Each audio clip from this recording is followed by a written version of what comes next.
Welcome to part 2 of my cocktail photography tutorials. So this is Charlie Wollertz with Wollertz Photography, and today I'm going to teach you how to isolate a drink on a black background.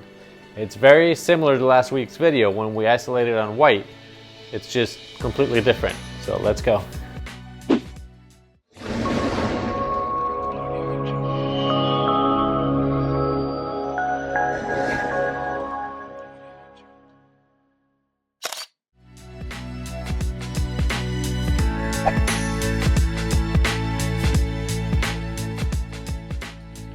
The setup for isolating on black or for capturing a cocktail on a dark background is a lot different from isolating on white.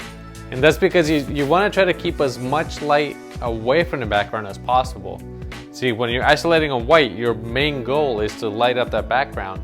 But on a darker background, you want to keep the light on your subject and away from that background as much as possible. Every dark surface I've ever used is reflective, so you're gonna get some light spill on it. There's no other way to it. You have to go on Lightroom and adjust the exposure. You wanna minimize your post work, so you wanna try to get as much light away from your background and more on your subject. That's the main difference between darker backgrounds and bright backgrounds. So let me show you here. I have a black PVC roll, and I have my little tabletop thing I taped to my stand, so it's blocking any light that's gonna hit this part of the background. I have a side light from behind to make the drink glow, because what happens is when you're using a light colored drink, it's just gonna see right through. You're not gonna pick up any light on it. And I also have a side light that's gonna show the reflection here on the side of the glass, giving me a nice glow. And I put the white card to reflect any extra light onto the drink itself. So let me show you what that looks like.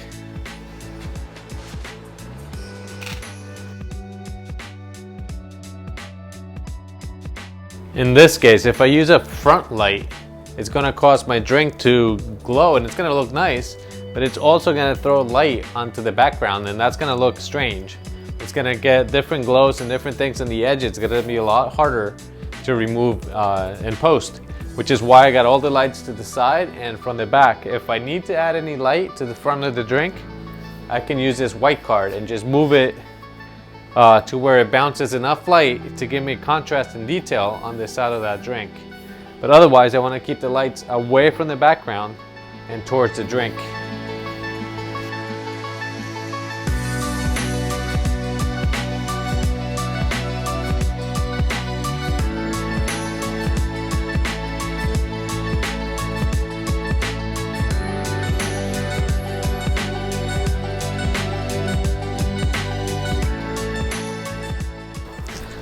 Okay, so I put my camera out of the way here, I believe. Let me move this light. There, that's better. I think my camera's out of the way from the flashes, it's not gonna interfere. And now I'm gonna show you with a little bit of glycerin on a spray bottle, just to give your drink that little bit of a glow, a little bit of sweat and freshness. I just moved this light a little bit closer because I wasn't getting the glow that I was looking for. So from this angle, it's bouncing perfectly on this side, and on that side I see a little bit of that glow that I wanted. And every time you move your camera just a slight angle, you're gonna get a different result. So it's very important to play around, to move until you get the results you want. In this case, and I always keep a paper towel or a rag handy so you can wipe your tabletop. I'm using the fake ice cubes today too. That's why the drink hasn't melted and it just looks fresh. I'm gonna move the cherry to the front. The orange, it has a crack here, so I'm gonna flip it. I wanna see a little bit of a shadow on the orange too, so it's playing with the garnishes and everything. That's up to however you prefer to garnish your drinks, or whoever else is doing your drinks for you. The garnishes are very important because you want it to look fresh, you want it to look good. That looks much better. So the picture looks great, but it's casting quite a bit of light here in the background. But let me change things here a little bit, because I don't think you can see what I'm doing. So I just changed the angle of this light, and now it's gonna light upwards, and it's gonna, hopefully it's gonna match the angle of the cocktail here, of the drink. Different glasswares have different angles that will reflect that light. So in this case, I'm hoping that by tilting that light slightly upward, it's gonna catch here on the side and give me a nice side glow. I'm gonna hold this here to block any light from hitting the background. And from a low angle,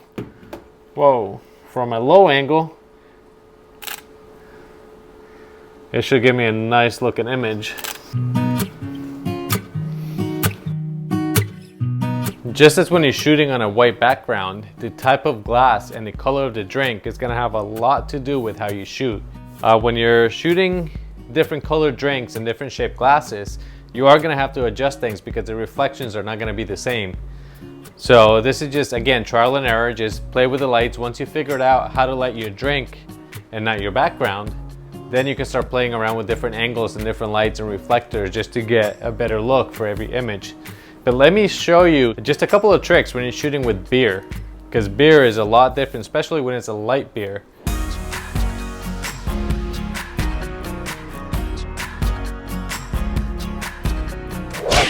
I think it's very important to note that black is not really a color. It's the absence of light. So when you're shooting a light beer or a light colored drink, you're gonna shoot right through it. So for beer especially, I found that freezing the glass is gonna give you a little bit of texture.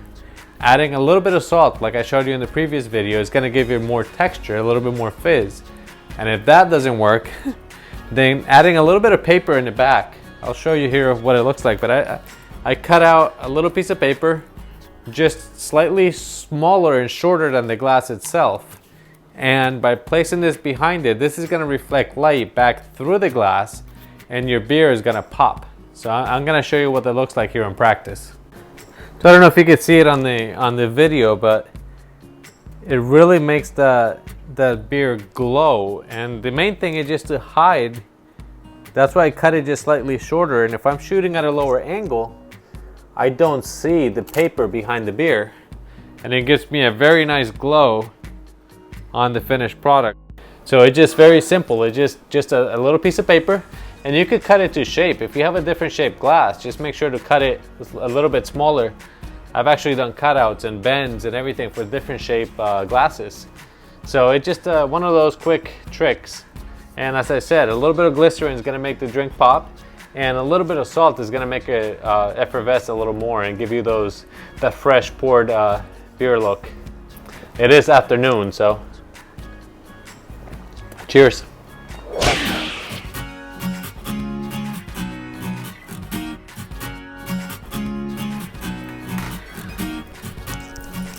One of my best-selling martini pictures of all time was actually dark beer.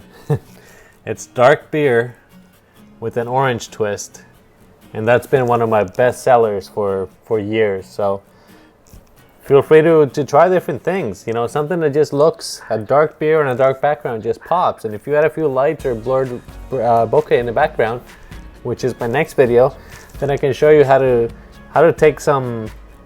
go from one level to the next. So let's stay tuned for a little bit more to come. The most important thing here is creativity. Just try different things, play around with your subjects, with what you have on hand, different glassware, different drinks, different things. You're just staying creative, and you'll come up with amazing results, believe with the randomness thing. So it's fun just to play around and try different lighting, different techniques. When you isolate something, you could always add things later in post. So it leaves the door open for many other opportunities. So just play around, practice, learn the techniques, and it'll make you just better in general, because you'll have a lot more knowledge about how light works, how it reflects, how it refracts. So it's just very important just to play and have a good time. I'm gonna keep taking pictures, and I'll show you a little bit more here about what other glassware and what other drinks I I can come up with here at the moment. For this shot, I've removed the diffuser from this light, and I got the light zoomed in and aiming right at the glass from the back. So it's not gonna affect the background. It's just gonna give me a glow and a sparkle on the glass. I switched my camera to a higher f-stop. I think I'm at f13, maybe 14. That's gonna create a sparkle. It's gonna give me that starburst effect on the glass itself. So again, feel free to just play around with the lighting. So I'm at f14.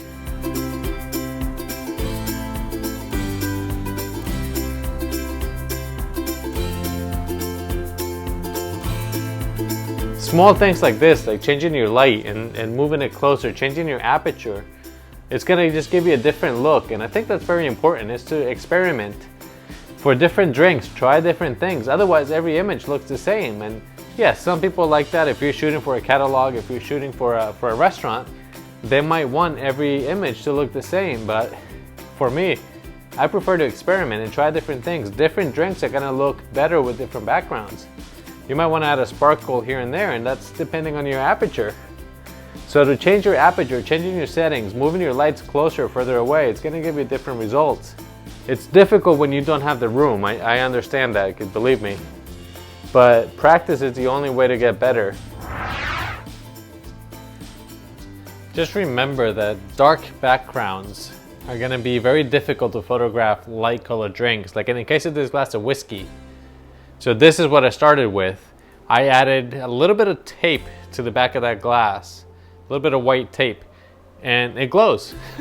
Just little tweaks like this, something to reflect that light across your drink is gonna make it glow, and it's gonna showcase it in a much better way. So remember to keep your eye out for when something looks dark or too bright.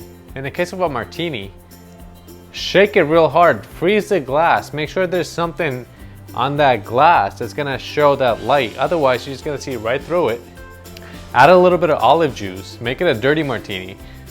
So by shaking it really hard and creating ice crystals, you're gonna create refraction, and light is gonna reflect on those ice crystals, on that olive juice, just a little bit.